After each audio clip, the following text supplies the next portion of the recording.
The desert awoke, slowly, reluctantly, as if the darkness itself resisted surrender. Ochre and rust bled across the horizon, pushing back against a sky bruised violet and indigo. Garrett Brennan felt the familiar pulse beneath him, the rhythmic thunder of his Harley Davidson soft tail, a mechanical heartbeat synchronized with his own. 16 years. 16 years of the same ritual, the same stretch of cracked asphalt cutting through the Arizona wilderness like a scar through ancient skin. The engine's growl was his meditation, the wind against his face, a baptism repeated every dawn. At 63, Garrett carried his years like the desert carried its stones worn smooth by time, but unbroken beneath the surface. His silver hair, long and wild, whipped behind him like a tattered banner of surrender to age, framing a face that maps and memories had carved with ruthless precision. Every line told a story. Every scar whispered of battles fought in dim lit bars and moonless desert nights, of blood spilled and oaths broken, of a darkness he had clawed his way out of with bleeding hands. His frame, no longer the sharp edged weapon of his youth, had settled into something more enduring. Solid, dense, like the red rock formations rising around him, shaped by erosion but standing still, defiant against the elements. The leather vest he wore, soft as skin, from years under the sun, concealed faded ink beneath ghostly serpents and skulls, and symbols of a brotherhood he had left behind. The Crimson Riders. He had been their president once, their stone fist, their judge and executioner. They had called him Ironstone. Now he was just Garrett. Or so he told himself each morning as the sun climbed and the miles disappeared beneath his tires. The air still held night's coolness, carrying the sharp, sweet scent of creosote and dust, the perfume of survival in a place that killed the unprepared. He rode toward Red Canyon, a town of 3,000 souls, clustered at the desert's edge like pilgrims around a dying fire. It was a place where everyone knew everyone, where two stoplights governed traffic, where Main Street ended at the place Garrett needed most, the Haven Diner. His mother's diner. Vera Brennan, 85 years old, and tough as mesquite wood, had run that diner for 40 years. It was more than a business. It was the town's living room, its confession booth, its morning ritual. The smell of coffee and bacon grease, the sound of ceramic plates, and easy laughter. These were the rhythms that kept Red Canyon's heart beating. Garrett could picture her now, already at the grill, her small hands moving with the practiced grace of 4 decades, her sharp eyes missing nothing, her mouth quick with a joke or a gentle reprimand. A smile touched his lips, rare and genuine, softening the hard geography of his face. This quiet, predictable rhythm was his redemption.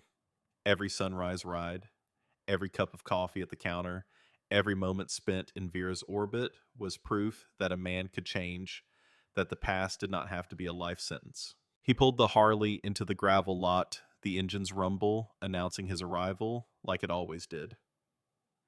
The early truckers were already there, their rigs casting long, angular shadows across the pavement. Garrett swung his leg over the bike boots crunching on gravel and walked toward the entrance.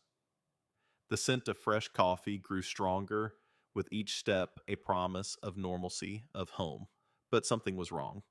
His hand froze an inch from the door handle. The air had changed, gone thick and strange, charged with a tension that raised the hair on his neck. It wasn't the usual pre-dawn quiet of the desert, nor the peaceful lull before the breakfast rush. This was different. Deeper. The kind of silence that came before violence, before blood. Garrett's instincts, honed by years of survival in a world where hesitation meant death, screamed a warning. His pulse quickened. His senses sharpened. The old reflexes buried but not dead surged through his nervous system like voltage through copper wire. He pushed the door open. The bell above jangled obscenely cheerful in the sudden stillness. The diner was wrong. Everything about it was wrong. The usual symphony of morning sounds, the clink of spoons against ceramic, the murmur of tired voices, the hiss of the grill, all of it was absent. In its place, a silence so complete it felt like a held breath. The checkered floor gleamed under fluorescent lights. The red vinyl booths sat empty. And, behind the counter, B. Jensen, the 50-year-old waitress who had worked here for 15 years, stood with her back to him, wiping the same spot on the counter over and over. Her shoulders hunched, her movements mechanical. B. Garrett's voice came out rough, edged with something he didn't want to name. Fear. Not for himself, never for himself, but for what the silence meant. B flinched like she'd been struck. She spun around and Garrett saw her face, pale, eyes wide and red-rimmed, lips trembling. She opened her mouth, but no words came. Only a small choke sound that might have been his name or a prayer. Her gaze darted toward the kitchen entrance, then back to him. And in that look, Garrett saw everything he needed to know. Something terrible had happened. His eyes followed hers, sweeping past the empty booths to the window seat at the far end of the diner. The morning sun, now fully risen, poured through the glass with brutal clarity, illuminating the small figure sitting there. Vera. The world tilted. Time stretched and warped. Garrett's vision tunneled until all he could see was his mother, his fierce, indomitable mother, sitting in her usual booth with a cup of coffee untouched before her. The sunlight was merciless. It showed him everything. Her face was a landscape of violence. One eye swollen shut, the flesh around it, a grotesque purple-black like a storm cloud trapped beneath her skin. Her lower lip split open, dark blood crusted at the corner of her mouth. A bruise spread across her left cheek in the shape of knuckles, the imprint of a fist. Her silver hair, always so carefully pinned, hung loose and disheveled around her face. But worse than the physical damage, worse than the brutal evidence of what had been done to her, was the look in her one good eye. Terror. Raw and absolute.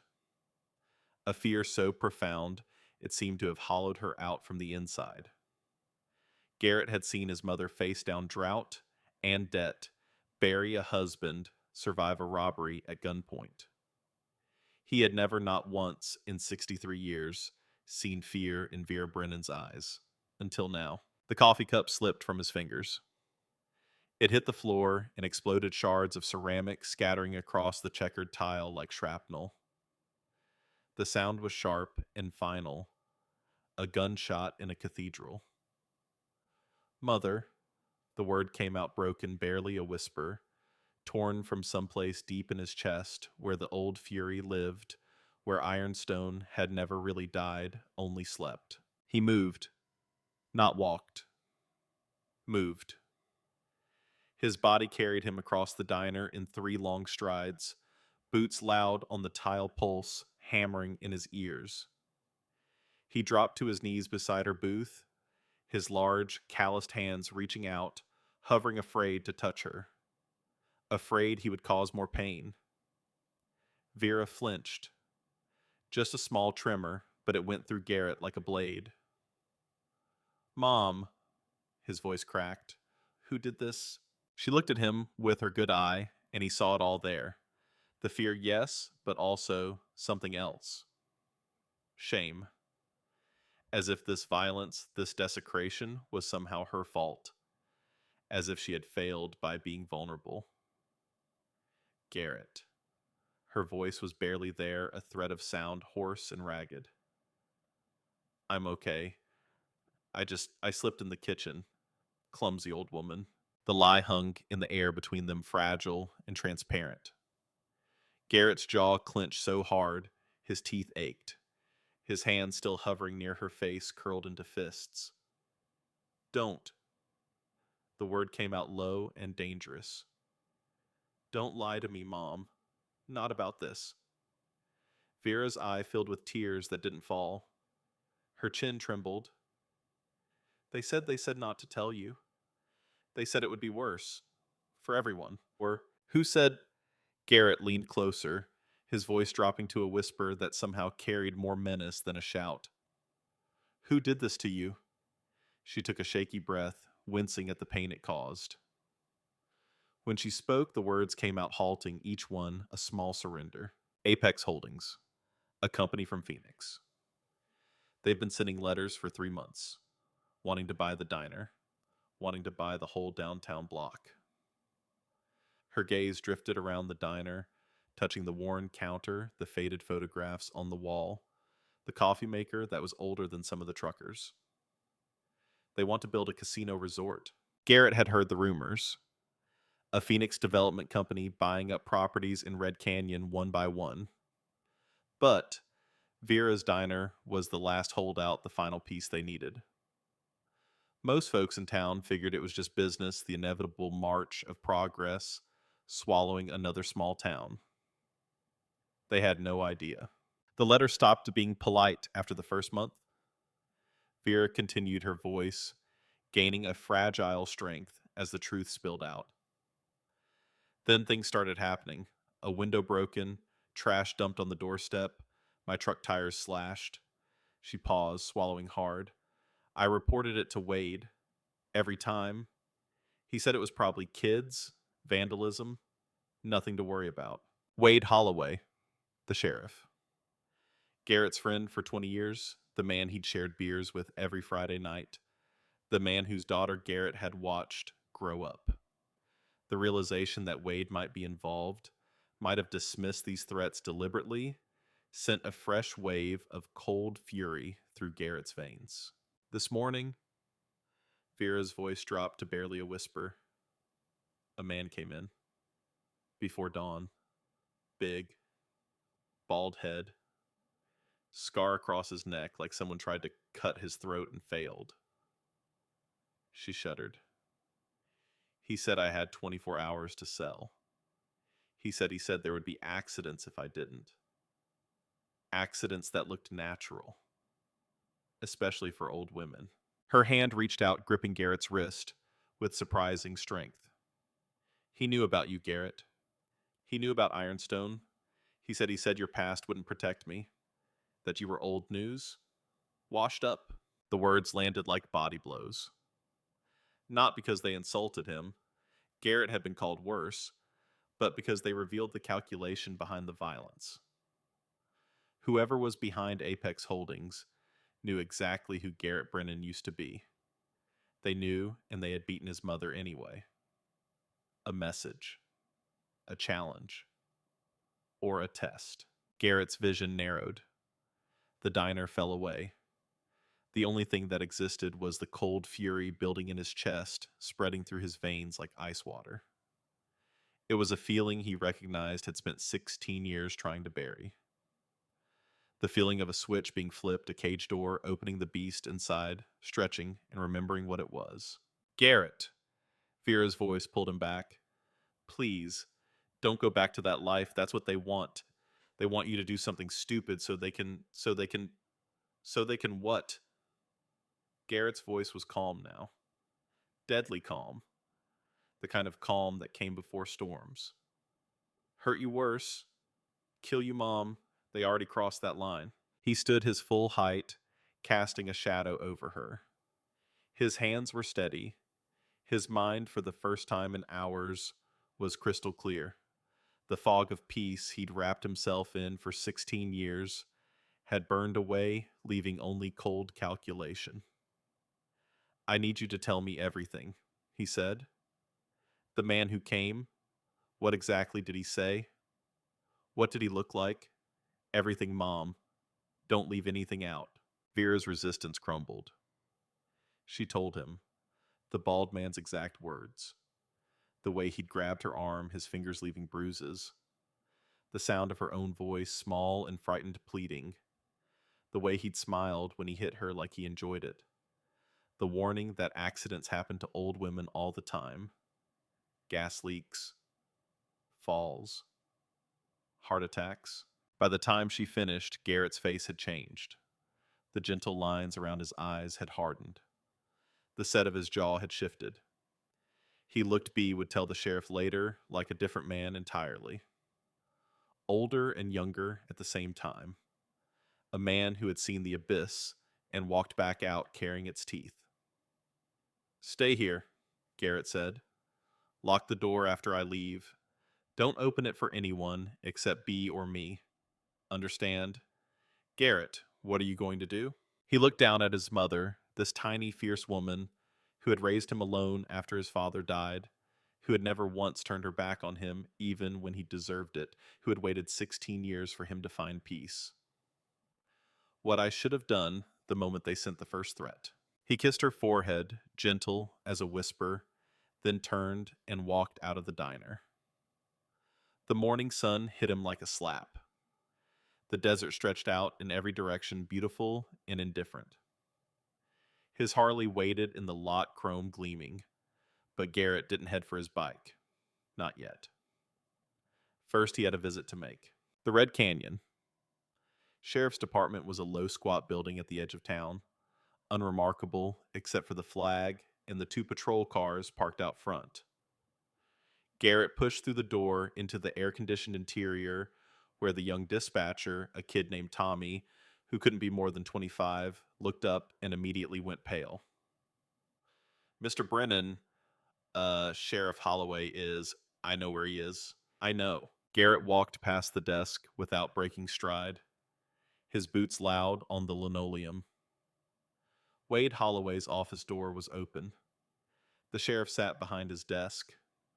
Gray hair, military short, lean face, bent over paperwork. He looked up as Garrett's shadow fell across the threshold. Garrett? Hey. I was just... Wade's voice died. His eyes, cop's eyes that missed nothing, took in Garrett's expression and went carefully neutral. What's wrong? Garrett stepped inside and closed the door behind him. The click of the latch was loud in the sudden silence. My mother was assaulted this morning. Wade's face went through a rapid series of changes. Surprise, concern, confusion. What, Vera? Is she okay? What happened? You tell me, Wade. The sheriff stood, hands raised in a placating gesture. Garrett, I don't know what you're talking about. If Vera was hurt, why didn't she call? I'll send someone over right now. She did call. Garrett's voice was quiet. Too quiet. She's been calling for 3 months. Broken windows, vandalism, threats. You told her it was kids? Wade's face went from concerned to carefully blank. A wall going up. Garrett, there's been some property crime in town, sure, but there's no evidence it was targeted. I can't launch a full investigation every time someone's window gets broken. A man came to the diner this morning. Bald. Scar on his neck. He beat my 85-year-old mother until her face looked like hamburger, then told her she had 24 hours to sell, or there would be more accidents. Garrett took a step closer. You know anything about that, Wade? The sheriff's jaw tightened. Of course not. Jesus, Garrett, you think I'd let something like that happen? I'll put out an APB right now. We'll find this guy and... Stop. One word. But it carried such weight, such finality, that Wade's mouth snapped shut. Garrett moved closer around the desk until he was standing directly in front of the sheriff. They were the same height, but Garrett had 40 pounds on him, and right now every ounce of that weight was focused, compressed, dangerous. I've known you for 20 years, Wade. I know when you're lying, and you're lying right now. Garrett's voice dropped to a whisper. So I'm going to give you one chance. One. Tell me the truth. Who got to you? Wade's face crumbled. It happened all at once, like a building collapsing inward. His shoulders sagged. His eyes went red. He sank back into his chair and put his face in his hands. Jesus, Garrett. Jesus Christ. The silence stretched. Outside, a car drove past. A phone rang somewhere in the building. Normal sounds. A normal day. But in this office, everything had changed. Wade looked up. His eyes were wet. Sarah's tuition. The scholarship fell through. Community college turned into state university, and I couldn't afford it. Then, my wife's medical bills from the surgery. We were drowning. He took a shaky breath. They approached me 3 years ago, Apex Holdings. Just asked me to look the other way, smooth things over, make sure their property acquisitions went through without trouble. They paid good money, Garrett. Really good money. And it seemed harmless. Just some corporate stuff, Paperwork. Harmless.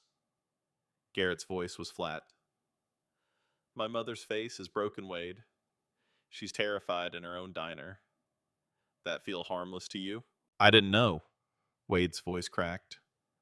I swear to God I didn't know they'd go this far. They told me it was just business. Legal business. I never imagined they'd hurt anyone. Garrett stared at his friend, this man he trusted, and felt something inside him go cold and final. Disappointment, maybe, or just clarity. The friendship they'd shared, the beers and conversations, and shared history, all of it was ash now. Burned away by Wade's choice to look the other way while evil took root. The man who did it. Bald scar on his neck. You know him. Wade nodded miserably. Silas Kane. He's Apex's problem solver. Used to run with the Desert Jackals MC out of Vegas. He's got a place out past the old mining road near Dry Gulch Junction, about 5 miles east. He scribbled an address on a piece of paper with shaking hands and held it out. Garrett took it without a word. Garrett, I'm sorry. I'm so, so sorry. I'll resign. I'll make this right. You'll stay away from me and my mother. Garrett's voice cut through Wade's babbling like a blade. You'll keep your mouth shut about this conversation. And when this is over, you'll turn in your badge and hope to God the only price you pay is your job. He walked to the door, then paused, looking back. Wade looked smaller, somehow, shrunken by shame and regret. 20 years, Wade. We were friends. I know. I'm sorry. Not as sorry as you're going to be.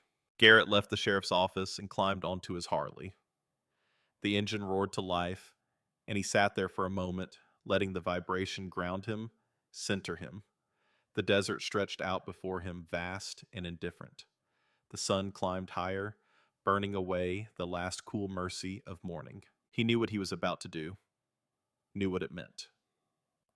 For 16 years, he'd been Garrett Brennan, retired biker, dutiful son man seeking peace. But peace was a luxury he could no longer afford. His mother's broken face had shattered that illusion as thoroughly as his coffee cup on the diner floor. Somewhere out there, 5 miles into the desert, Silas Kane was probably sleeping off last night's drunk, secure in the knowledge that he delivered his message and scared an old woman into submission. He had no idea what was coming for him. Garrett kicked the Harley into gear and pointed it east toward Dry Gulch Junction, toward a reckoning that was 16 years overdue. The wind tore at his hair. The desert blurred past, and with every mile, Garrett Brennan receded, making room for someone older, harder, more dangerous. Ironstone was waking up, and Ironstone remembered how to hurt people. The ride to his cabin took 20 minutes, the Harley eating up the miles of cracked asphalt and dirt road that wound through the red rock formations like a scar through flesh.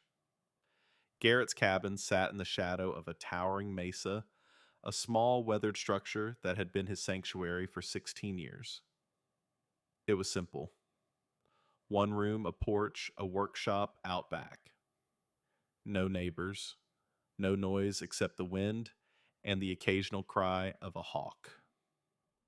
Perfect isolation, perfect peace. He cut the engine and sat there for a moment, hands on the handlebars, staring at the door. Once he walked through it, once he opened that hidden compartment and took out what was buried there would be no going back. The man who emerged from this cabin would not be the man who entered it, but his mother's face, swollen and broken, hung in his mind like an accusation. Garrett dismounted and walked inside. And the cabin was cool and dark, the thick adobe walls keeping out the desert heat. He moved through the space, without hesitation, kneeling beside the old trunk at the foot of his bed. Beneath the false bottom, wrapped in oilcloth, lay the artifacts of his past. His father's Colt, 1911, the blued steel still gleaming despite years and darkness. He lifted it, feeling the familiar weight settle into his palm like it had never left. The magazine slid home with a solid click. 8 rounds. Enough. Beside the gun lay his cut. His colors. The leather vest that bore the patches and symbols of the Crimson Riders Motorcycle Club. A snarling red serpent coiled around a skull, the club's emblem stitched in red and black thread. President Patch on the front.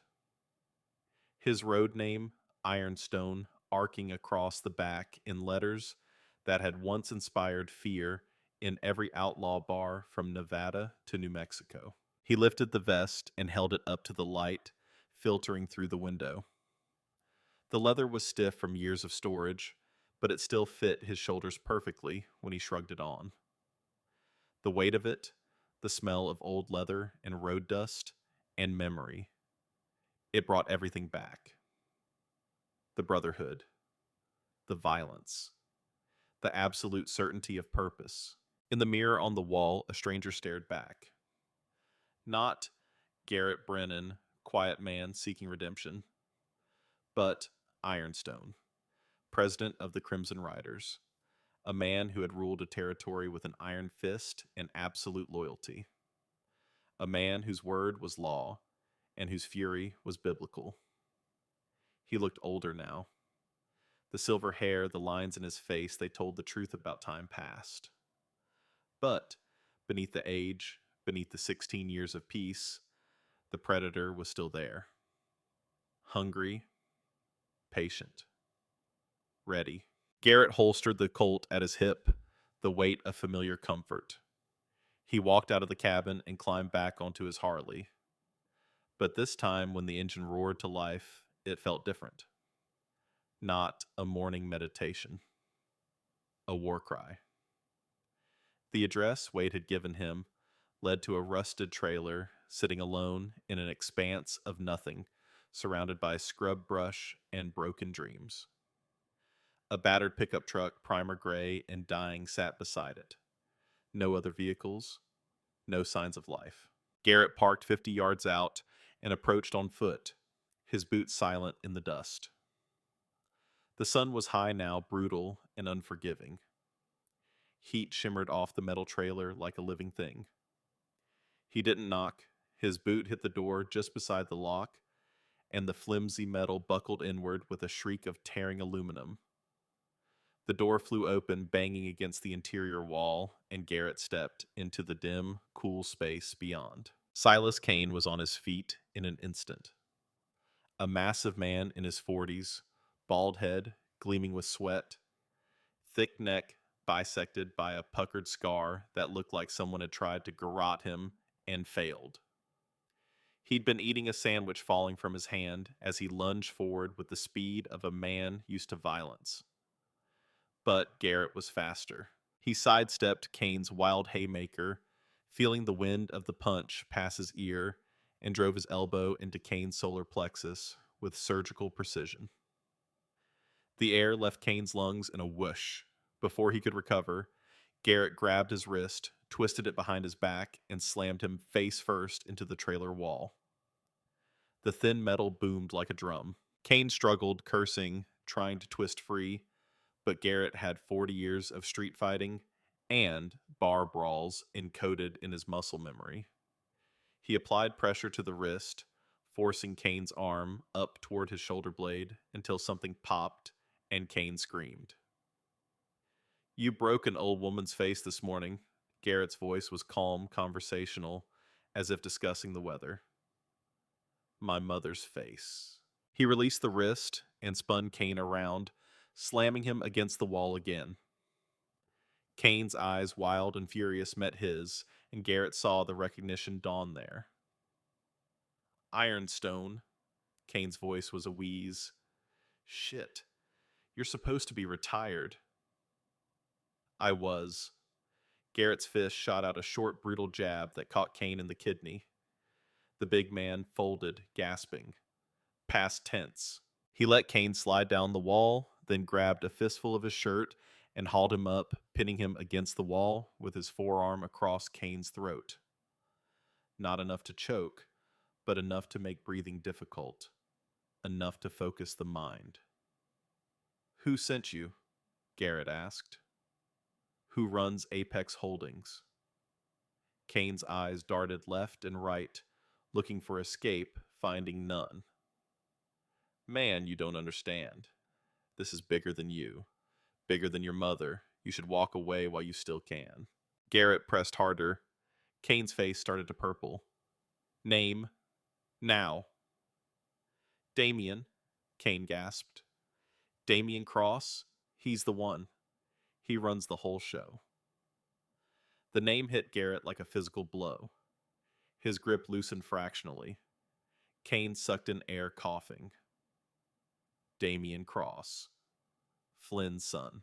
Flynn Reaper Cross had been Garrett's vice president in the Crimson Riders, his second in command, his brother in everything but blood.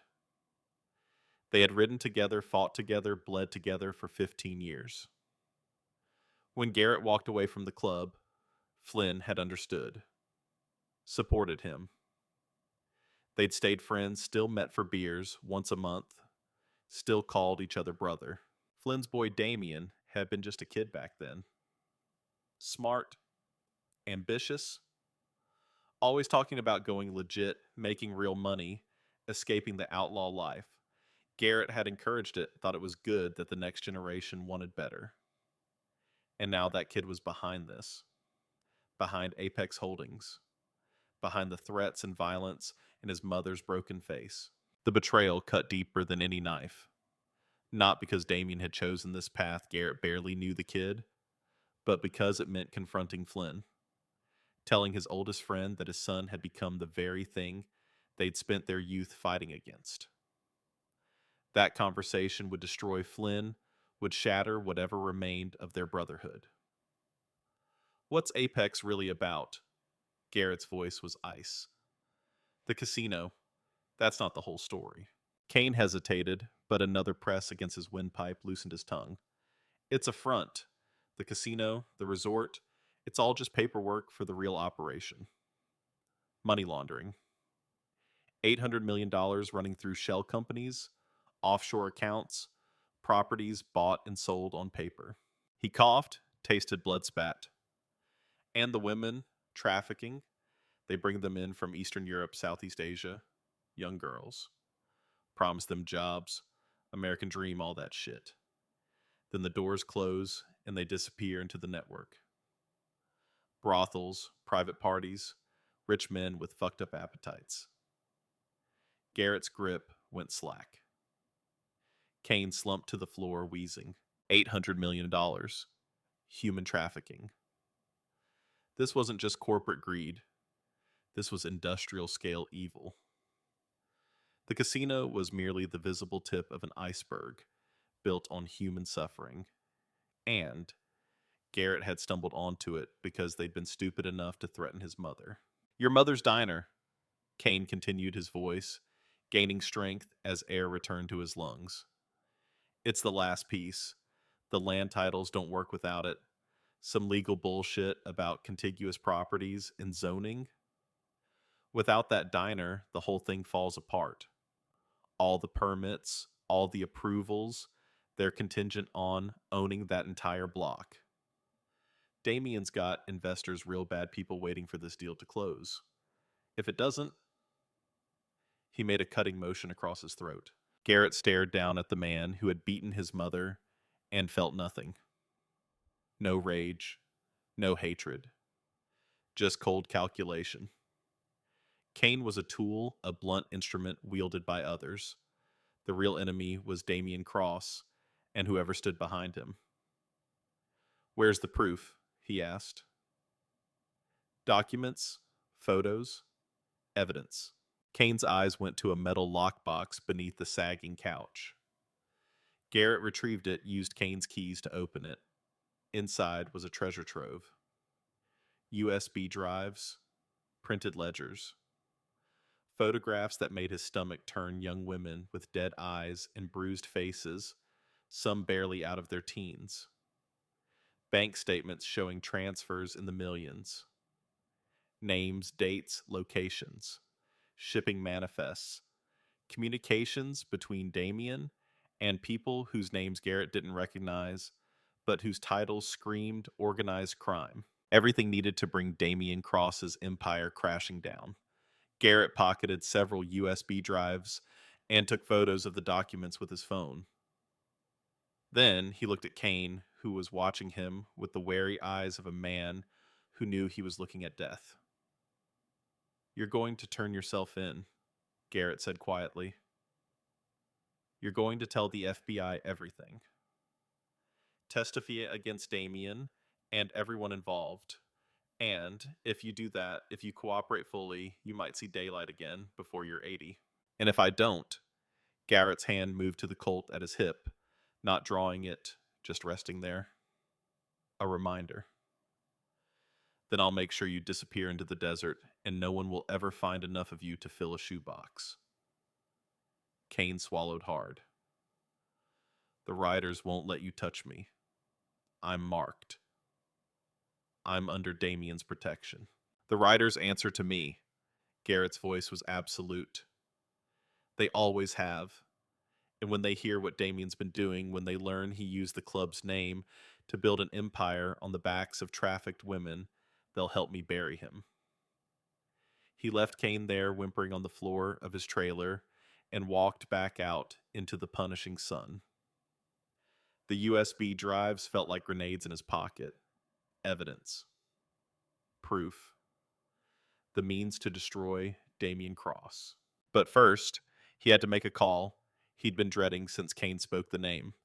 Garrett pulled out his phone and scrolled to Flynn's number. His thumb hovered over it. This conversation would destroy his oldest friend, would shatter a father's heart. But it had to be done. Flynn deserved to know what his son had become, deserved the chance to make his own choice about what came next. The phone rang twice before Flynn's familiar gravelly voice answered. Garrett, was just thinking about you. You okay, brother? The casual warmth in Flynn's voice made what Garrett had to say even harder. Flynn. Garrett's voice was hollow. I need to talk to you about Damien. A pause. My boy. What about him? He's behind it, Flynn. Apex Holdings. The threats against Vera. All of it. Silence. Long and terrible. Garrett could hear Flynn breathing, could almost feel the moment when understanding crashed through his friend's world like a wrecking ball. Say that again. Garrett told him everything. The assault. Cain's confession. The trafficking. The money laundering. The $800 million empire built on human suffering. He didn't soften it, didn't spare his friend. The truth was brutal, and Flynn deserved to hear it unvarnished. If there was any shred of the boy Flynn had raised left in Damien, any chance for redemption, Flynn needed to see the full scope of what his son had become. When Garrett finished, the silence on the other end was absolute. For a moment, he thought the call had dropped. Then he heard it, a sound he'd never heard from Flynn Cross in all the years they'd known each other. Crying. Not sobbing, not dramatic, just quiet, broken sounds of a man's world crumbling. The sound of a father realizing his child had become a monster. My boy, Flynn whispered. My son, he's a monster. I'm sorry, brother. Don't, Flynn's voice cracked. Don't apologize. You're telling me the truth. That's all we ever promised each other. Truth, no matter how much it hurts. Another long pause filled with breathing and the weight of 20 years of brotherhood dying in real time. Garrett waited, giving his friend space to process, to grieve. He knew Flynn well enough to know that beneath the shock and pain, the same iron core that had made him Garrett's vice president was already working through the problem, calculating what had to be done. What do we do, Garrett? We put him down, together, like the old days. He's my son. I know. If it was anyone else, I'd already be loading my gun. I know that too. Flynn sighed a sound like wind through a graveyard. Do it. Whatever you have to do. I'll stand with you. I'll help. But, Garrett, when it's done, when he's in cuffs or in the ground, I don't want to see you again. I can't. Every time I look at you, I'll remember what my boy became. Garrett closed his eyes. Losing Flynn hurt worse than he'd expected. But it was the price. Everything had a price. The brotherhood they'd shared, the bond forged in blood and fire, it would end here. Not because of anger or resentment, but because some wounds were too deep to heal. Some truths too terrible to live with side by side. Understood. One more thing, Flynn's voice hardened steel beneath the grief. If he runs, if he tries to hurt you or Vera, you put him down permanently. I don't care about blood. I care about what's right. You hear me? I hear you. Good. Now go get my son Ironstone, and make it hurt. The line went dead. Garrett stood in the desert heat, phone in hand, and felt the last connection to his old life sever. Flynn was gone. The Crimson Riders, the Brotherhood, the bonds forged in blood and fire, they were ashes now. All he had left was vengeance. And a mother to protect. His phone buzzed. A text from an unknown number. Mr. Brennan, we should discuss a peaceful resolution. My office, Phoenix 9 p.m. tonight. Come alone. Damian Cross. Garrett read it twice. The arrogance was breathtaking. Damian actually thought he could intimidate Garrett into submission, lure him into a controlled environment, and make the problem disappear. He had no idea who he was dealing with. The boy had grown up hearing stories about Ironstone, probably thought they were exaggerated myths, tales told by aging bikers reliving their glory days. He was about to learn they were all true. Garrett typed a single word in response, agreed. Then he opened his laptop and began uploading Kane's files to an encrypted cloud server, one he'd set up years ago for exactly this kind of situation. Insurance. The kind you hoped you'd never need, but kept anyway. The upload would take hours. While it ran, he made preparations. First, he called 3 FBI field offices and left anonymous tips with specific details about Apex Holdings operations. Not enough to trigger immediate action, but enough to get files opened enough to put Damian Cross on radar. Seeds planted that would grow whether Garrett survived the night or not. Second, he set up a dead man switch. A simple program that would automatically send all of Kane's evidence to law enforcement if Garrett didn't check in by midnight. Insurance. Leverage. The modern equivalent of leaving a sealed letter with a trusted friend, except the friend was an algorithm and the letter was a digital bomb. Third, he called Flynn back. I'm going to Phoenix tonight. I need you and the boys to watch Vera. If I don't come back, you know what to do. We'll be there. And Garrett... Flynn's voice was steadier now, grief hardening into purpose. Kill him clean. Don't make him suffer. He's still my blood, even if he's rotten. No promises. The rest of the day passed in preparation. Garrett cleaned the Colt, checked the magazine, loaded spare rounds. He showered, ate, forced himself to rest, even though his mind was racing. At 7 p.m., as the sun began its descent, he dressed in his colors and walked out to his Harley. The desert stretched before him, beautiful and merciless. Somewhere out there in the sprawl of Phoenix, Damian Cross waited confident and arrogant, believing he held all the cards. He was wrong. The ride to Phoenix took 2 hours, the desert landscape slowly giving way to sprawl and concrete strip malls and office parks, the scar tissue of civilization spreading across the land. By the time he reached the Apex Tower, a gleaming 40-story monument to wealth and power in the heart of downtown Phoenix, it was full dark. Garrett parked in the underground garage and rode the elevator up. The security guard at the lobby desk took one look at his colors, the Colt on his hip, and reached for his phone. But whatever he saw in Garrett's eyes made him think better of it. He just watched pale and silent as Garrett walked to the private elevator and pressed the button for the penthouse. The doors opened onto a vast open space, all glass and steel and minimalist furniture, with floor-to-ceiling windows overlooking the glittering city. Damian Cross stood by those windows, his back to the elevator, wearing a suit that probably cost more than Garrett's Harley. Beside him stood Marcus Steele, silver-haired and sharp-eyed, Damian's senior partner and enforcer, dressed in a three-piece suit that screamed old money and East Coast privilege. "Mr. Brennan," Damian said without turning. "Punctual. I appreciate that in a man." He turned slowly, and Garrett got his first good look at Flynn's son in person. Damian was in his late 30s, handsome in a cold corporate way, with his father's strong jaw, but none of his warmth. His eyes were empty, shark eyes, calculating and dead. This was what happened when ambition consumed everything else, when the hunger for power burned away every human quality until only the predator remained. Though I must say, Damien continued, his gaze sliding over Garrett's colors dismissively, your fashion choices are a bit theatrical for a business meeting. Garrett said nothing.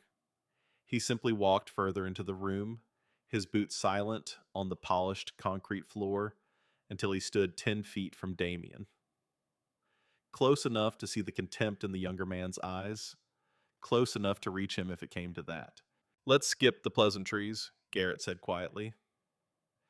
"I know what Apex really is. I know about the trafficking, the money laundering, the $800 million in dirty money. I know about Silas Kane and the others like him. I know everything, Damien." Something flickered across Damien's face. Surprise, quickly masked. He'd expected Garrett to come in angry, emotional, easy to manipulate. Instead, he was facing a man in complete control, armed with information that could destroy everything. Silas has quite an imagination. Whatever story he told you. Garrett pulled out his phone and held up the screen. Photos of young women with dead eyes, ledgers showing transfers, bank statements, shipping manifests with highlighted sections. This isn't imagination. This is evidence. And I have all of it. Marcus Steele shifted his hand, moving inside his jacket, but Damien held up a hand. "Let's all stay calm. Mr. Brennan, what exactly do you want? You dissolve Apex Holdings, you return every property you've stolen, and you turn yourself into the FBI." Damien laughed. Actually laughed, a cold, brittle sound that echoed in the cavernous space. "Or what? You'll go to the police with your so-called evidence. Evidence obtained through what I'm sure was a completely legal and not at all violent encounter with Mr. Kane." He shook his head. "I have lawyers, Mr. Brennan. Very expensive lawyers. And I have reach you can't imagine. You're an aging biker playing dress up. You have no idea who you're dealing with." He took a step closer, his voice dropping to something that probably worked on boardrooms and courtrooms, but fell flat against the simple reality of violence. Your mother. Vera isn't it 85 years old? Such a dangerous age. Accidents happen all the time. Gas leaks, falls, heart attacks. It would be tragic if something happened to her because her son made poor choices. The temperature in the room seemed to drop. Garrett's expression didn't change, but something in his eyes, something ancient and terrible, stirred. The predator recognizing another predator, weighing, measuring, finding the younger man wanting. Don't, he said quietly. Don't what? Damien smiled. Don't remind you that you're powerless here, that you rode into my city, my territory, and expected to dictate terms. You're nobody, Brennan. You're a relic. And if you don't delete every piece of that supposed evidence right now and walk out of here, I'll make sure your mother's final days are very, very painful. Marcus Steele pulled a small silver revolver from inside his jacket, aiming it not at Garrett's chest, but at his kneecap. Professional, calculated. The kind of threat that left a man alive, but broken. Delete it. Now. Every file, every photo, every backup. Or, I put a bullet through your knee and we do this the hard way. Garrett looked at the gun, then at Damien's confident smirk, then at Steele's cold professional gaze. He appeared to deflate slightly, shoulders sagging, the fight going out of him. All right, he said softly. You win. His fingers moved across his phone screen, pulling up photo galleries, files, cloud storage. He made a show of selecting them, his thumb hovering over the delete button. Damien leaned in, watching satisfaction evident on his face. Garrett pressed delete. The screen showed a confirmation. Files deleted. He swiped to another app, deleted more. Cloud storage emptied. Damien's smile grew wider, the smile of a man who believed he'd won, who thought power and threats were enough to control the world. Good. See, that wasn't so hard. Now you're going to go back to your little desert town and convince your mother to sell. Tomorrow. And we're all going to forget this unpleasant. I lied, Garrett said. Damien's smile froze. What? I didn't delete anything. Well, I deleted the copies on this phone. But the real files, Garrett's expression shifted, the defeat falling away like a mask revealing something cold and dangerous beneath. I uploaded those hours ago to a secure server. And if I don't check in by midnight, if my signal goes dark, if anything happens to me or my mother, every piece of evidence gets automatically sent to the FBI, DEA, Interpol, and every major news outlet in the country. He glanced at his watch. You've got about 2.5 hours to decide, Damien. Surrender now or watch your empire burn. The color drained from Damien's face. Marcus Steele's gun wavered just slightly, but enough to show that the professional veneer had cracked. You're bluffing, Damien said, but his voice had lost its certainty, the corporate smoothness giving way to something desperate. Am I? Garrett pulled out a second phone from his pocket, this one showing a countdown timer. 2 hours, 27 minutes, 34 seconds. Ticking down inexorably. There's your proof. You've got until midnight. After that, the whole world sees what you really are. Damien's composure shattered like glass. You have no idea what you've done.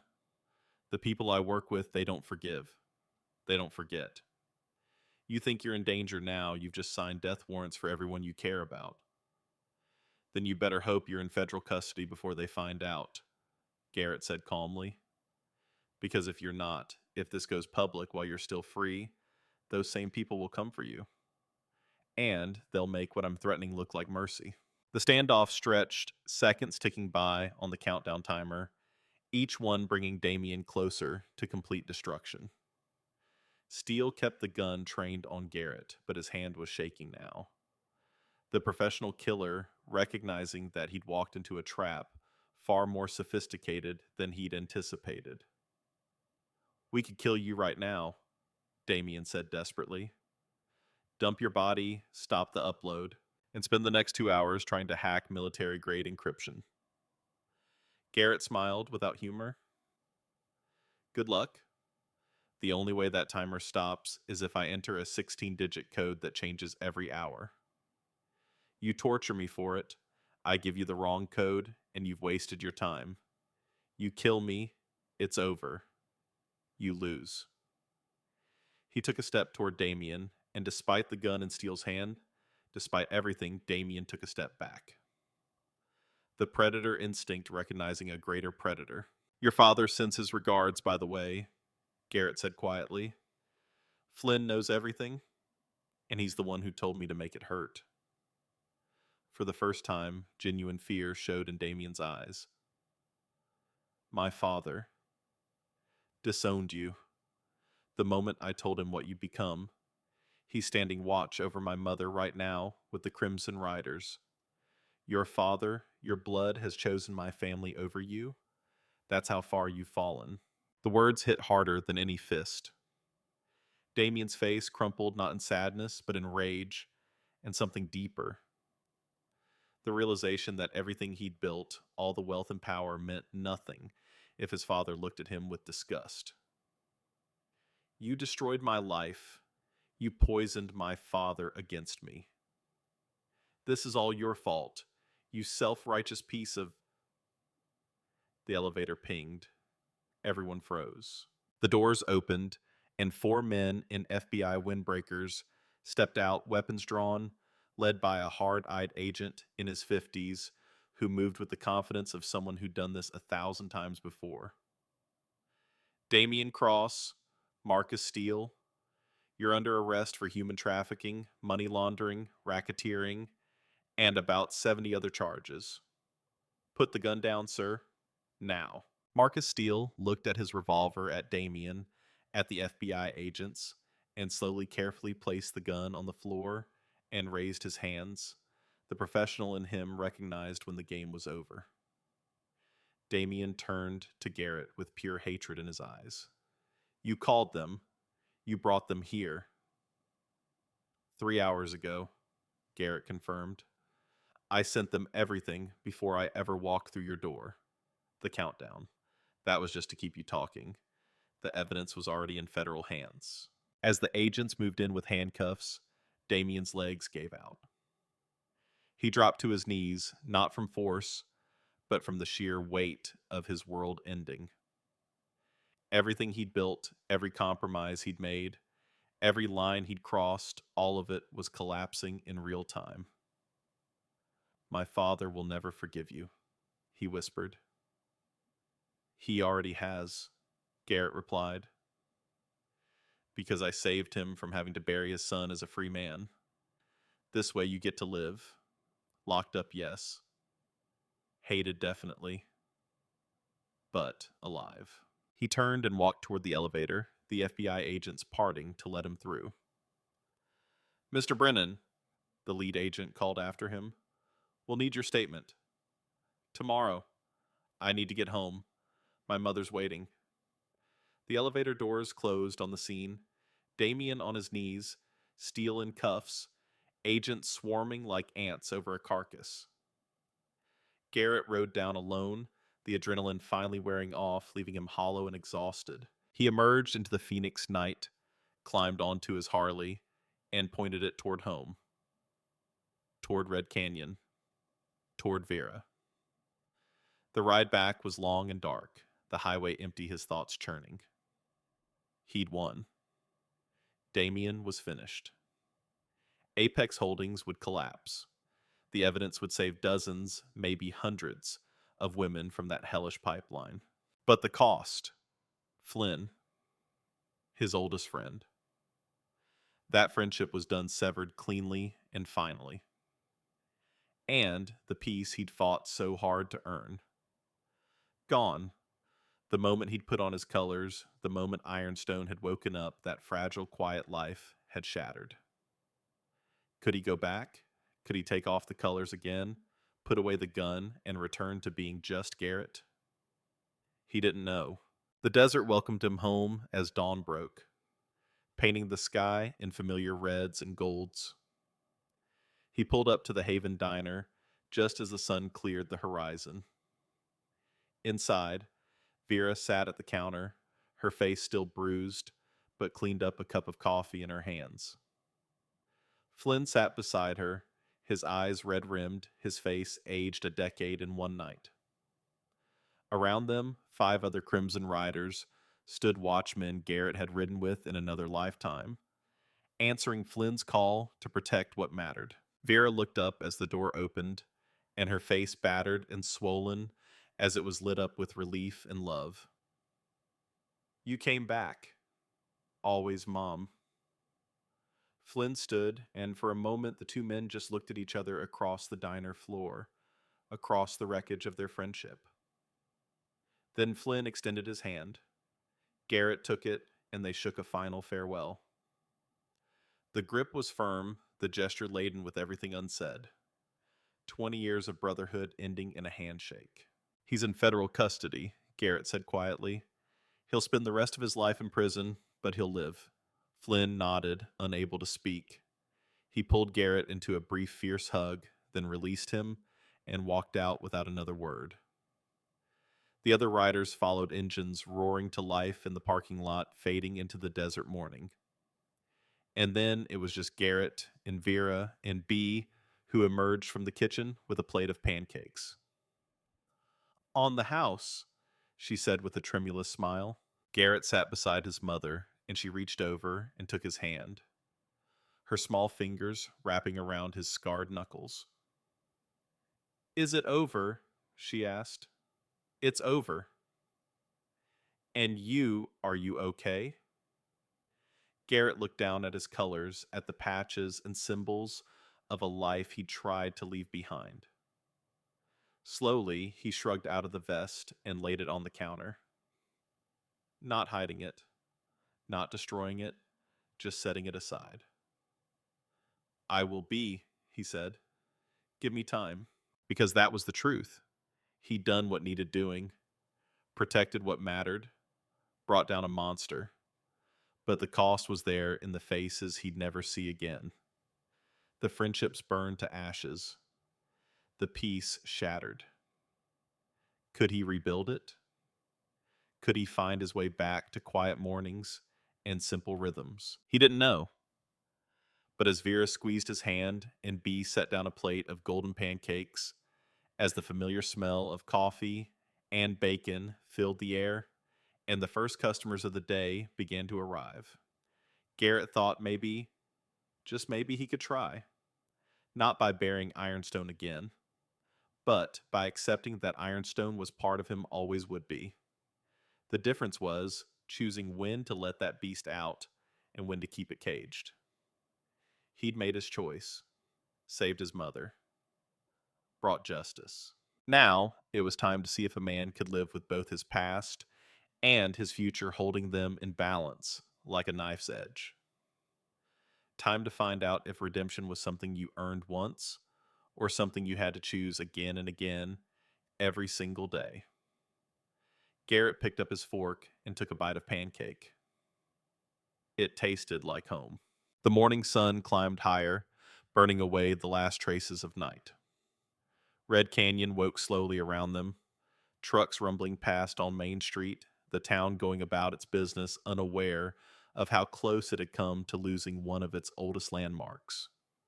Garrett sat with his mother and ate pancakes and drank coffee, and for the first time in days, the knot in his chest began to loosen.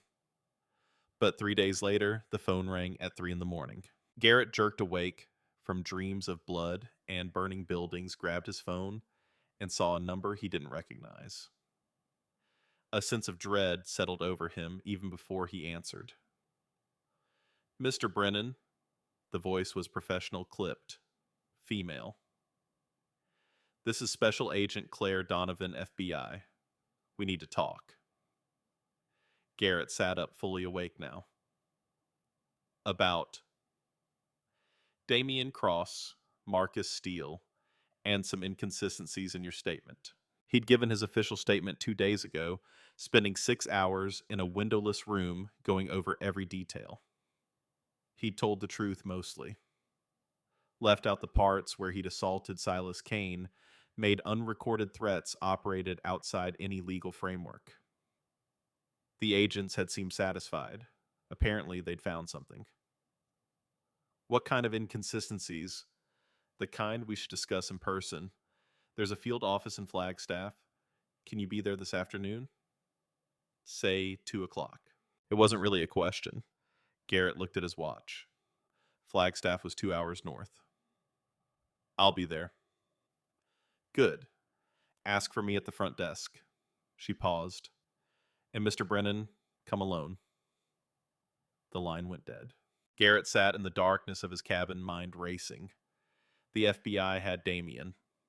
They had the evidence. The case was airtight. So what did they want with him? Unless they'd started digging deeper. Following the money trails, the connections, the web of corruption that an operation like Apex Holdings required. And if they dug deep enough, they might have found something Garrett had missed, or they'd found out something about Wade Holloway. Or worse. He went inside, strapped on the Colt, out of habit, then thought better of it and left it in the lockbox. Whatever this meeting was, walking into an FBI office armed would send the wrong message. He grabbed his leather jacket, the one without patches or symbols, and headed for his Harley. The ride north was beautiful in the way the desert always was. In early autumn, the heat beginning to break the light, turning golden. Garrett tried to enjoy it, tried to let the wind and the road clear his mind, but unease sat in his gut like a stone. Something was wrong. The Flagstaff field office was a nondescript building in an office park, all glass and beige concrete. Garrett parked signed in at the security desk and was escorted to a conference room on the 3rd floor. Agent Claire Donovan was waiting. She was in her early 40s, dark hair pulled back, sharp eyes that missed nothing, wearing a pantsuit that had seen better days. Across from her sat another agent, younger male, with the build of someone who spent serious time in the gym. Mr. Brennan, thank you for coming. She gestured to a chair. This is Agent Marcus Webb. Please sit. Garrett sat. The room was cold, the air conditioning aggressive. He noticed the camera in the corner, the red light indicating it was recording. Am I under arrest? He asked. Should you be a test? Garrett met her eyes without flinching. You tell me. Donovan smiled thinly and opened a folder. Let's talk about Silas Kane. You claim he voluntarily provided evidence against Damian Cross. He did. After you, quote, convinced him it was in his best interest. Your words. That's right. Mr. Kane has a dislocated shoulder, 3 broken ribs, and a concussion. His trailer door was kicked in. There's blood on the walls. She looked up. That seemed like a voluntary conversation to you. Garrett said nothing. The silence stretched, but he'd learned long ago that silence was often the best defense. Let them fill the gaps with their assumptions. Agent Webb leaned forward. We're not interested in charging you, Mr. Brennan. Kane's a piece of shit who beat an 85-year-old woman. As far as I'm concerned, he got off light. But we need to understand what really happened because there are some pieces of this case that don't add up. Donovan slid a photograph across the table. It showed a man Garrett didn't recognize, 50s, expensive suit, standing outside a building with the casual confidence of someone who owned the world. Recognize him? No. His name is Nathan Voss. He's a venture capitalist out of Los Angeles. Very connected. Very wealthy. And, according to financial records we've subpoenaed, he's the primary investor in Apex Holdings. $800 million didn't come from Damian Cross's pocket. It came from a consortium of investors, and Voss was the biggest. She slid over another photo. This one showed Voss shaking hands with someone Garrett did recognize. Sheriff Wade Holloway. This was taken 6 months ago at a fundraiser in Phoenix. Your sheriff and Nathan Voss looking very friendly. Donovan's eyes bored into him. Did you know Wade Holloway was on Apex's payroll? I found out 3 days ago. From who? From Wade. I asked him directly. And what did he say?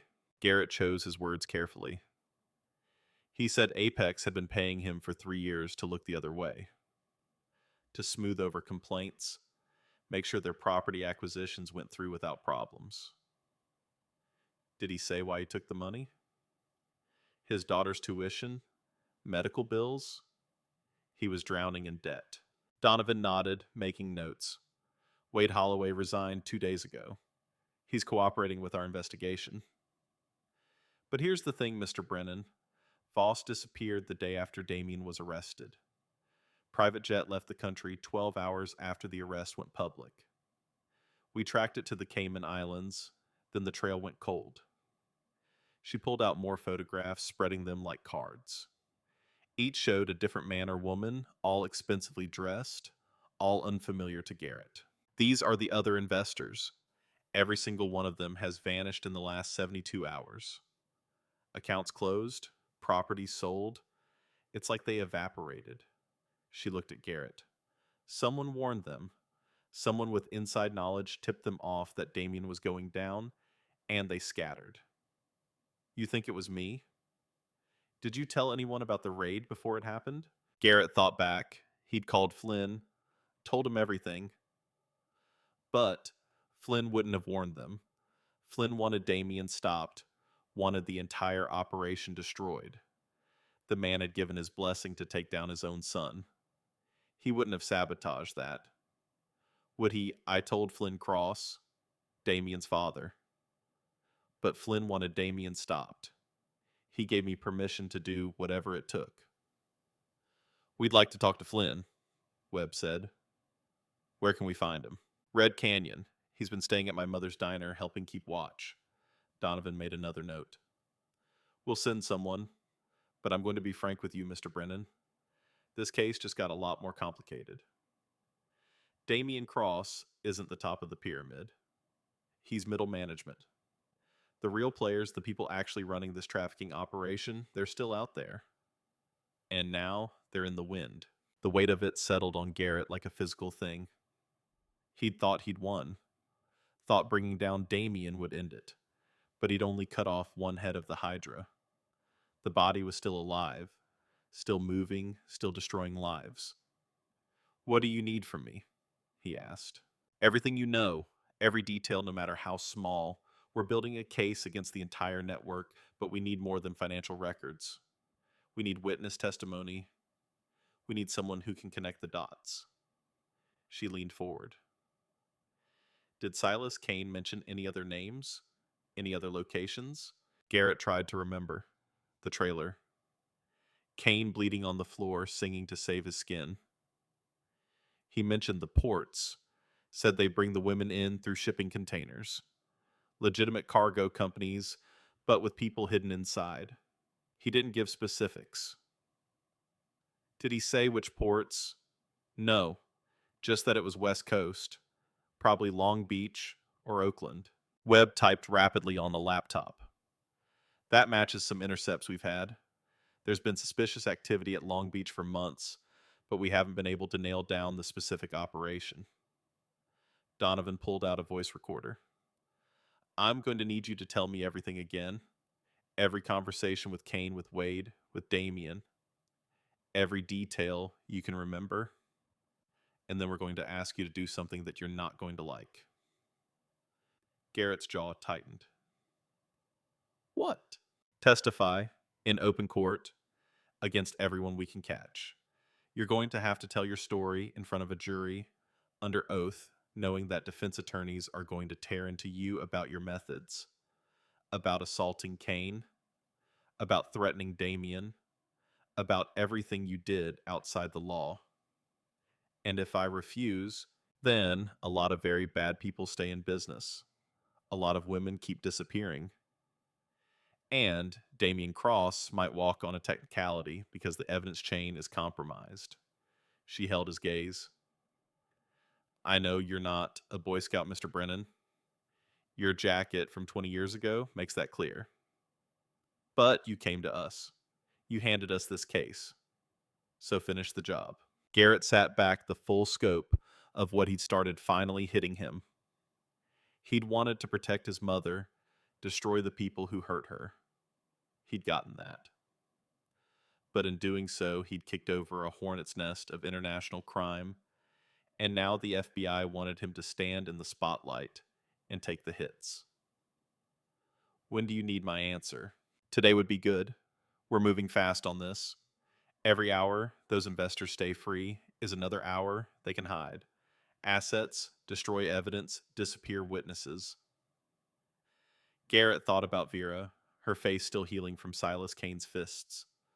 Thought about the photographs he'd seen young women with dead eyes. Thought about Flynn, broken and grieving for the son he'd lost to greed. I'll do it, he said. Whatever you need. Donovan's expression softened slightly. Thank you. Now, let's start from the beginning. The debriefing took 4 hours. Garrett recounted everything in excruciating detail, answered every question, clarified every timeline. By the time they finished, it was past 6, and his throat was raw from talking. We'll be in touch, Donovan said as she walked him to the elevator. Probably within the week. And, Mr. Brennan, watch your back. If Voss and his people think you're a threat, they'll come after you. These aren't street thugs. They're professionals with resources. I can handle myself. I'm sure you can. But your mother can't. Neither can Flynn Cross or anyone else you care about. Just be careful. The elevator doors closed, and Garrett rode down alone, exhaustion settling into his bones. He thought this was over. Thought he could go back to his quiet life. He'd been wrong. The ride back to Red Canyon was dark and cold, the temperature dropping as the sun set. Garrett's mind churned through everything he'd learned. Nathan Voss. A network of investors, an operation spanning continents. He'd stumbled into something far bigger than a local land grab, and now he was in the middle of it, whether he wanted to be or not. He pulled up to the Haven Diner around 9 p.m. The lights were on, warm and welcoming. Through the window, he could see Vera at the counter, Flynn sitting across from her, the two of them talking quietly. The sight brought a strange ache to his chest. His mother and his best friend, or former best friend, bonded by shared trauma. The bell jingled as he entered. Both of them looked up, and he saw the question in their eyes before they asked it.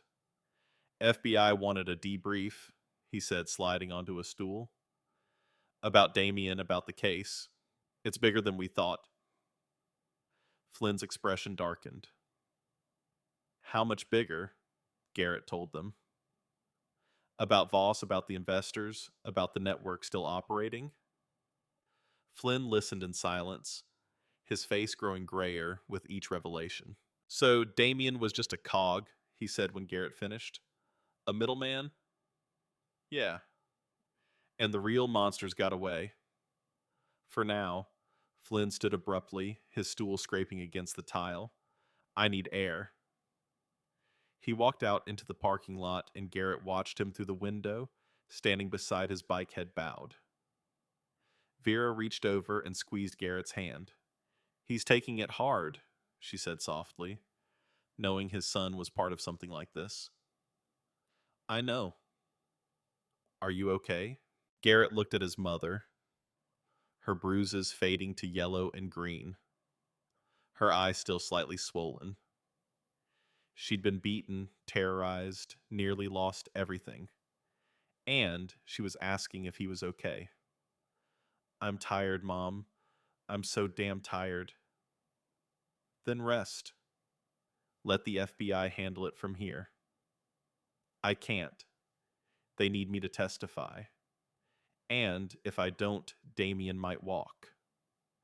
Vera's hand tightened on his, Then you testify, you tell the truth, and then you come home and we figure out what comes next.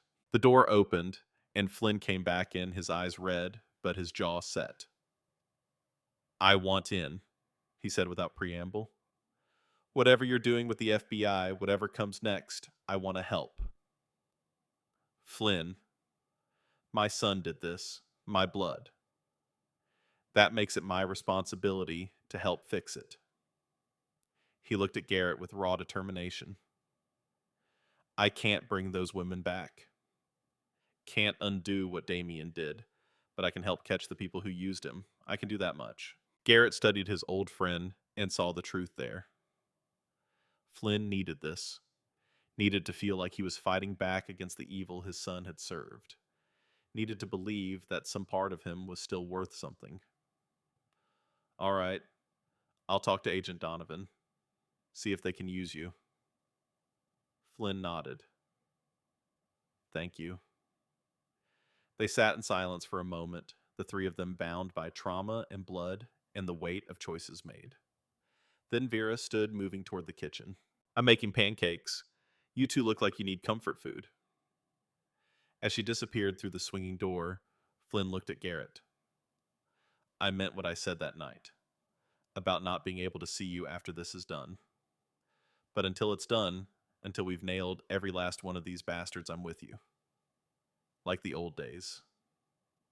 Like the old days, Garrett agreed. But they both knew it wasn't true. The old days were gone. The brotherhood, the club, the simple certainty of us versus them, that world had died. What they had now was something more fragile, held together by shared purpose and guilt, and the desperate need to make something right in a world that felt irreparably broken. Vera returned with 2 plates stacked high with golden pancakes, and they ate in the quiet diner, the only customers in a town that was slowly going to sleep. Outside, the desert stretched away into darkness, vast and indifferent. And somewhere out there, Nathan Voss and his network of predators were planning their next move. The days that followed settled into a strange rhythm. Garrett helped Vera at the diner during the mornings Flynn came by most afternoons, and they pretended that everything was normal, even as federal agents periodically called with questions, updates, requests for clarification. Wade Holloway was cooperating fully with the investigation, his testimony providing crucial details about how the corruption had worked, how Apex had systematically bought off local officials across 3 states. But the investors remained ghosts. Nathan Voss especially seemed to have vanished into thin air. The FBI had frozen what assets they could find, but the sophisticated network of shell companies and offshore accounts meant that most of the $800 million had disappeared with him. Then, a week after the Flagstaff meeting, Agent Donovan called with news. We found one of them, she said, and Garrett could hear the controlled fury in her voice. Patricia Morrison. She was one of Voss's inner circle, handled logistics for the trafficking routes. Homeland Security picked her up trying to board a flight to Dubai using a fake passport.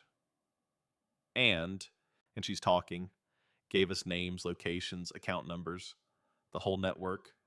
Voss, the investors, the trafficking operation, it's all connected to something called the Meridian Group. They're not just running women, Garrett. They're running weapons, drugs, money, everything. This is organized crime at the highest level. Garrett's grip tightened on the phone. What do you need from me? Can you get to Phoenix by 8 a.m. tomorrow? We're organizing a multi-state operation. DEA, Homeland Security, Interpol. We're hitting them all at once before they can scatter further, and we need you to ID someone. Who? A pause that stretched too long. We think Flynn Cross might have warned Nathan Voss. The words hit like a fist to the gut. That's impossible. Flynn wants these people destroyed. Then come prove it. 8 a.m. Phoenix Field Office. Don't be late. The line went dead before he could respond. Garrett sat in his cabin, phone in hand, staring at nothing. Flynn. His oldest friend, the man who'd stood by him through everything, who'd given permission to take down his own son. Could Flynn have betrayed them? No. Impossible. But doubt, once planted, grew like poison. He dressed quickly in the pre-dawn darkness and was on his Harley by 4 a.m., racing through the empty desert toward Phoenix. The stars wheeled overhead, brilliant and indifferent. The road unwound beneath his tires, and with every mile the doubt grew heavier. If Flynn had warned Voss, if he'd helped the investors escape, then everything Garrett had done, all the violence and sacrifice, had been for nothing. Worse, it meant he'd been played, used as a weapon to eliminate Damien, while the real architects of the operation escaped. The thought made him sick.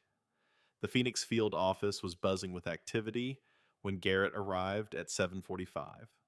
Agents moving with purpose, phones ringing, computer screens showing maps and surveillance photos. Donovan met him at security, her face haggard from lack of sleep. Conference room 3, now. She led him through the chaos to a small room where Agent Webb and 2 other people waited. A man in a DEA jacket and a woman in an expensive suit who had prosecutor written all over her. On the screen at the front of the room was a surveillance photo, grainy but clear enough. It showed Flynn Cross standing outside a gas station talking on a cell phone. The timestamp read 2 hours before Damien's arrest. Garrett's stomach dropped. We pulled phone records, Donovan said. Flynn made 3 calls in the hour before we raided Damien's office. 1 to you, which we expected. 1 to a number registered to a burner phone in the Cayman Islands. And 1 to a number that pinged off a cell tower in Los Angeles, right near where Nathan Voss was last seen. She brought up more images. Phone records highlighted sections showing the call's duration timestamps. The Cayman number received a wire transfer of $2 million the next day, originating from an account owned by one of Voss's shell companies. No. Garrett's voice was hollow. Flynn wouldn't. He hated what Damien became. Did he, the prosecutor, a woman named Sandra Yates, leaned forward? Or did he hate that his son got caught? Flynn Cross has no legitimate income. No pension, no job, no assets. Where's his money coming from? Mr. Brennan. The club. The Riders take care of their own. The Crimson Riders MC hasn't existed as an active organization for 16 years. Most of its members are dead in prison or retired. There's no collective fund, no support network. She slid a document across the table. But Flynn Cross has $200,000 in a savings account opened 3 months ago. That's a lot of money for a man with no job. Garrett stared at the document, at Flynn's name, at the numbers. His mind refused to process it. This couldn't be real. Flynn wouldn't betray him, wouldn't betray everything they believed in. We think Flynn was part of it from the beginning, Webb said. We think Damien recruited his own father, used him as an inside man to keep tabs on you, to make sure you stayed retired and quiet. And when you started making noise, when you went after Silas Kane Flynn, warned Voss to cut their losses and run. Then why did he tell me to take Damien down? Because Damien was a liability, Yates said. Sloppy, arrogant, leaving evidence everywhere. They needed him gone before he brought down the whole operation. And who better to do it than you? The legendary Ironstone, motivated by revenge for his mother. You were the perfect weapon. The room spun. Garrett gripped the edge of the table, knuckles white. I don't believe it. We need you to talk to him, Donovan said. Wear a wire. Get him to confirm it. We can't make the charges stick without evidence of intent, and right now it's all circumstantial. But if we can get him on tape, admitting he warned Voss, admitting he took money, we can take down the whole network. You want me to betray my best friend. We want you to help us catch a man who's complicit in human trafficking and racketeering. The same crimes you came to us to stop. Her eyes were hard. This is what justice looks like, Mr. Brennan. It's not always pretty. Garrett stood the chair, scraping loudly. I need to think. You have 1 hour. We're executing warrants at 10 a.m., whether you help or not. But without Flynn's testimony, we lose Voss. We lose the whole network. Donovan's voice softened slightly. I know this is hard, but those women Kane talked about, the ones being trafficked, they're still out there. Still being moved. Still suffering. And every day we wait is another day they're in hell. Garrett walked out without answering. He found himself in the parking lot, standing beside his Harley, staring at nothing. The sun was climbing, heat building another beautiful Arizona day, beginning while his world collapsed. Could Flynn really have done this? Sold out everything they'd believed in for money? Or was the FBI wrong? Building a case on circumstantial evidence and coincidence. His phone rang. Flynn. Garrett, where are you? Vera's worried. You left before dawn without a word. The voice was the same, concerned, brotherly, familiar. Garrett closed his eyes and listened for any hint of deception, any false note. He heard nothing but genuine worry. I'm in Phoenix, FBI stuff, about the case. Need backup, I can be there in 2 hours. No, it's just testimony prep. I'll be back tonight. A pause. You sound strange. Everything okay?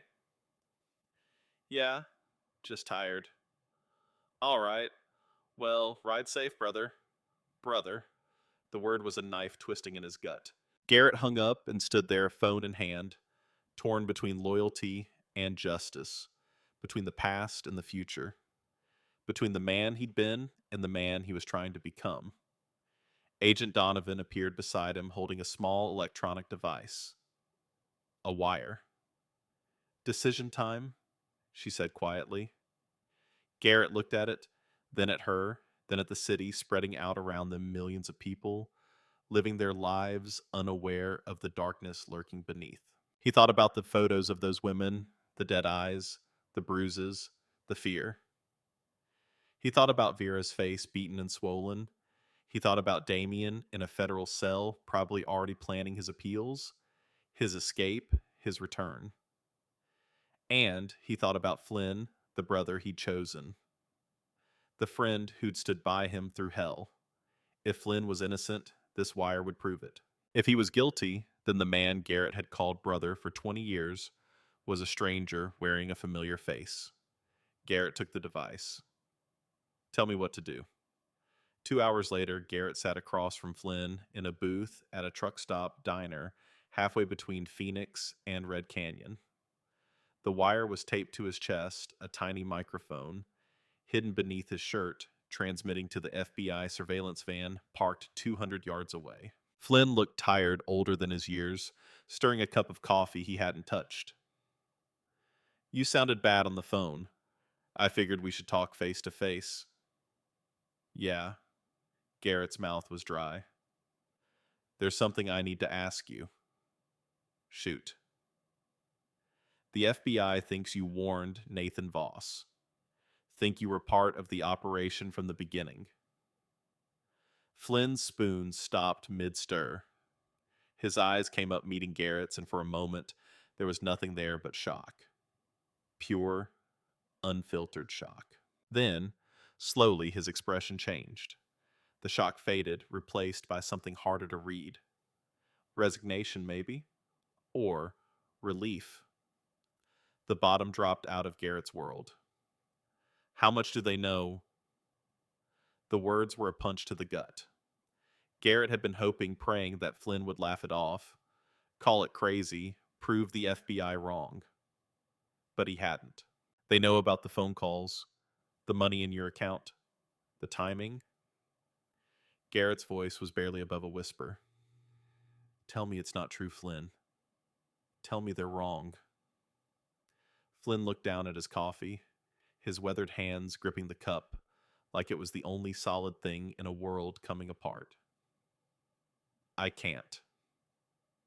The silence stretched, broken only by the distant sounds of the diner dishes, clattering voices murmuring the world, continuing oblivious to the death of a 20-year friendship. Why? The word came out broken. Flynn took a breath. Because my boy asked me to. Damien.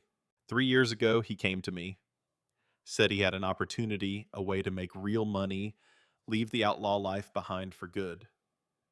He needed someone on the inside, someone who could keep an eye on things in Red Canyon, make sure no one asked too many questions. He looked up, his eyes wet. I said no at first, but then he told me how much money was involved, how it would set us both up for life, how we could finally have something. So you just helped him traffic women, launder money, destroy lives. I didn't know about the women. Not at first. Damien said it was just corporate stuff, real estate development. By the time I found out what it really was, I was in too deep. They had evidence of my involvement enough to put me away for life. I was trapped. Garrett's hands clenched into fists under the table. You could have come to me. You could. And told you what? That I'd sold out.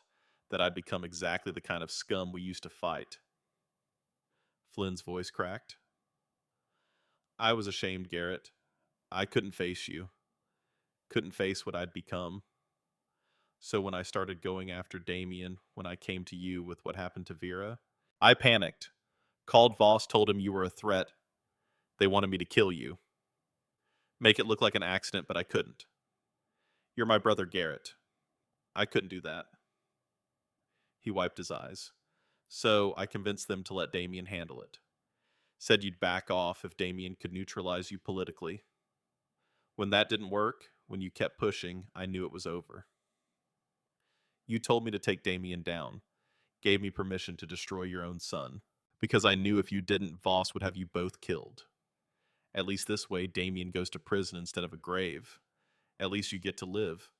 Flynn's face was wet now, tears running unchecked. I tried to save you both the only way I could. By betraying us both. Yes. The admission hung in the air, heavy and final. Garrett felt something inside him break a bond that had held for 20 years, snapping like a dry branch. All the rides they'd taken, all the fights they'd survived, all the promises made and kept, all of it was ash now. The FBI is listening to this conversation, he said quietly. I'm wearing a wire. They're going to arrest you when you leave here. Flynn went very still. Then slowly he smiled. It was a sad, broken expression, but genuine. Good. I'm glad. He reached across the table, and Garrett didn't pull away when Flynn gripped his hand. Thank you, brother, for ending it, for giving me a way out that doesn't involve a bullet. Flynn, no, listen. I'm done running. Done lying. Done being something I hate. If I go to prison, at least I can finally sleep without seeing those girls' faces. He squeezed Garrett's hand. You did the right thing. You always do. That's why you're the better man. Garrett's vision blurred. I didn't want this. I know, but it's what I deserve. Flynn released his hand and stood. Tell Vera I'm sorry. And tell Damien, tell him I love him even though I failed him. He walked toward the door, shoulders squared, head high. Garrett watched him go, watched through the window as FBI agents emerged from unmarked cars, as Flynn raised his hands without being asked as the cuffs went on. Flynn looked back, once met Garrett's eyes through the glass, and nodded. A final acknowledgement. A goodbye. Then he was gone. Garrett sat alone in the booth as agents retrieved the wire, as the FBI swarmed the parking lot, as his world rearranged itself around this new, terrible truth. Flynn had betrayed him, had been part of the machine that hurt Vera, that trafficked those women, that built an empire on suffering. But Flynn had also loved him. had tried in his broken way to protect him. And now Flynn was gone too, just like Damien, just like the Crimson Riders, just like everything Garrett had known. He was alone. Agent Donovan slid into the booth across from him. You did good. That was hard, and you did it anyway. He confessed to save me. Maybe. Or maybe he was just tired of running. She pushed a folder across the table.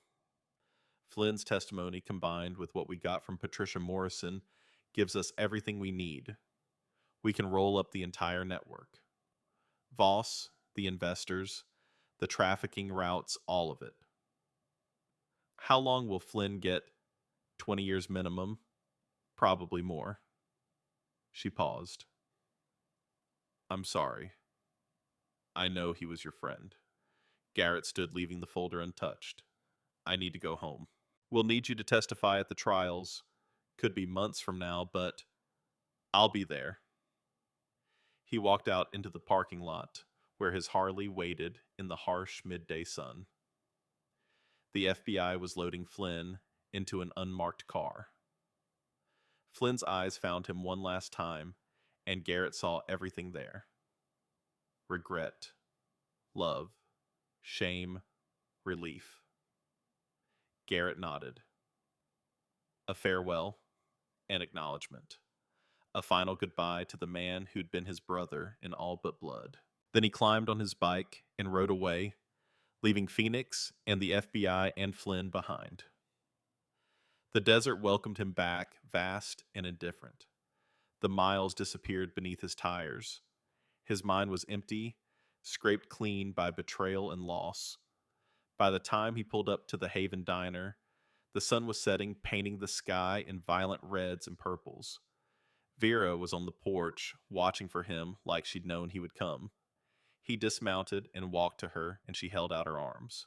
Garrett collapsed into them, this woman who'd given him life, who'd waited 16 years for him to find peace, who'd been beaten because of his past and stood by him anyway. Flynn, she asked softly. Arrested. He was part of it. He betrayed us. Vera held him tighter. I'm sorry, honey. I'm so sorry. They stood there as the sun died and the stars emerged. Mother and son, the last two people standing in the wreckage of Garrett's old life. What now? He asked. Now we rebuild. Not the past. Something new. Something better. She pulled back to look at him. You're not Ironstone anymore, Garrett. You're not the president of the Riders. You're just a man who protected his mother and fought for justice. That's enough. Is it?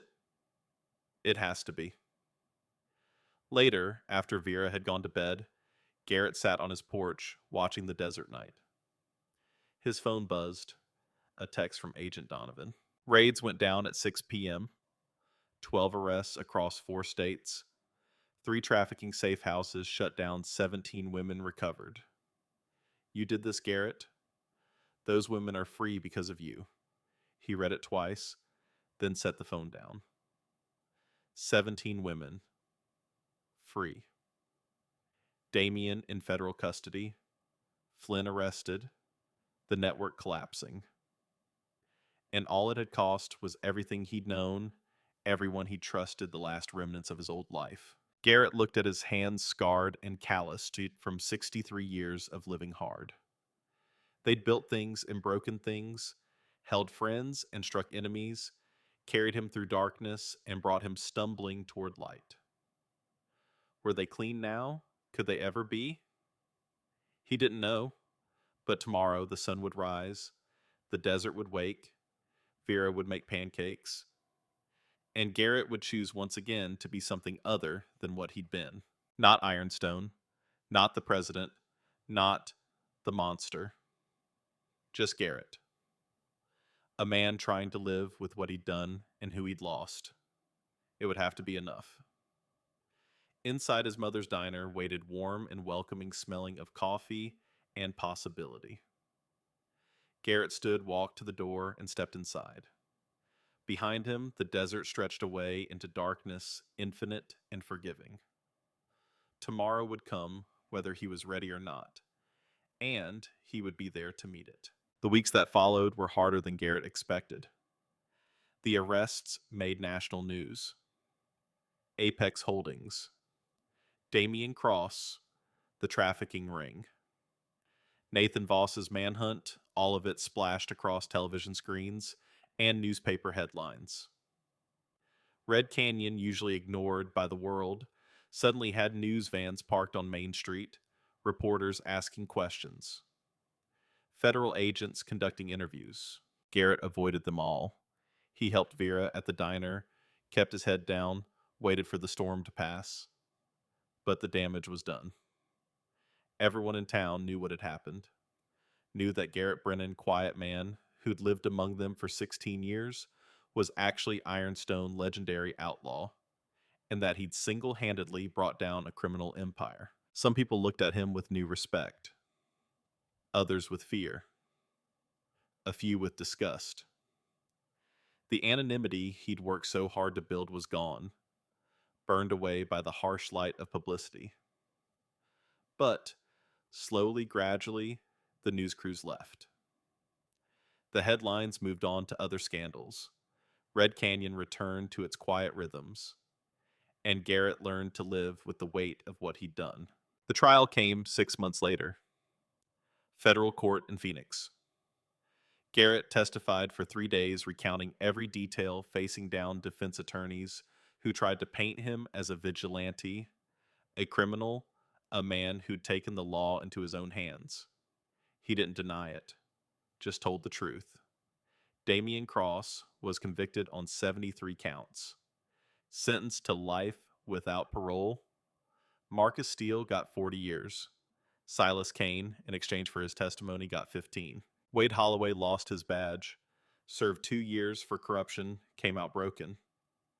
And Flynn Cross, who'd cooperated fully with prosecutors who'd given them everything they needed to dismantle the Meridian Group, still got 25 years.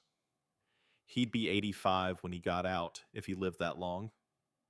Garrett went to see him once at the federal prison in Nevada. They sat across from each other in the visiting room, separated by scratched plastic, and said nothing for a long time. Finally, Flynn spoke. "You look good. How's Vera?"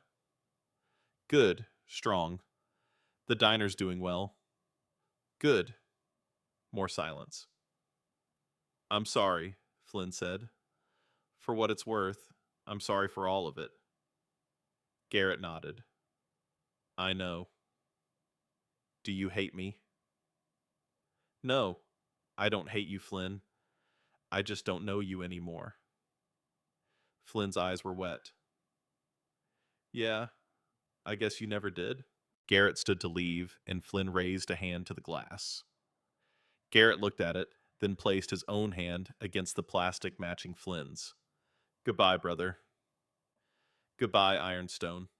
Garrett walked out of the prison and never went back. Nathan Voss was never found. The manhunt stretched across 3 continents, but the man had vanished like smoke. Interpol kept the case open, but as years passed, the trail grew colder. He was out there somewhere Garrett knew. Still wealthy, still free, still dangerous. But 17 women had been saved. The trafficking pipeline through the Southwest had been destroyed.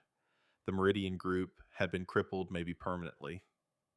It wasn't perfect justice, but it was something. 3 years after Vera's assault, on a morning that felt like every other morning, Garrett rode his Harley through the desert toward the Haven Diner. The sun rose in familiar reds and golds. The air smelled of creosote and dust. The engine rumbled beneath him like a heartbeat. He parked in the gravel lot, dismounted, walked inside. Vera was at the counter, 88 now, but still moving with that familiar grace. Bia was pouring coffee for the truckers. The checkered floor gleamed. The red vinyl booths waited.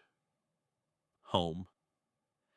Garrett slid onto his usual stool, and Vera set down a cup of coffee without being asked. Morning, honey. Morning, Mom. She smiled, and Garrett saw that she'd finally stopped looking at him with worry, with fear that he'd disappear into his past and never come back. She'd made her peace with who he was, with what he'd done, had accepted that her son was both Garrett and Ironstone, and that the two couldn't be separated. Pancakes, please. While she cooked, Garrett looked around the diner, at the photographs on the wall, at the familiar faces of Red Canyon's regulars, at the life he'd fought so hard to protect. His colors hung in his closet at home, folded carefully but not hidden.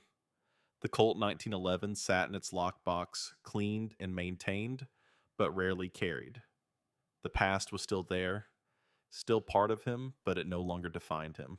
He'd learned to live in the tension, to be the man who had done terrible things for good reasons, to carry the weight without letting it crush him, to accept that redemption wasn't a destination, but a choice made every single day. Vera set down a plate of pancakes, golden and perfect. Garrett picked up his fork and took a bite. It tasted like home. Outside the desert, stretched away in every direction, vast and beautiful and indifferent. The sun climbed higher. The day began. And Garrett Brennan, 66 years old, scarred and weathered, and still standing, was there to meet it. Not running from his past, not hiding from his future, just living. One sunrise at a time.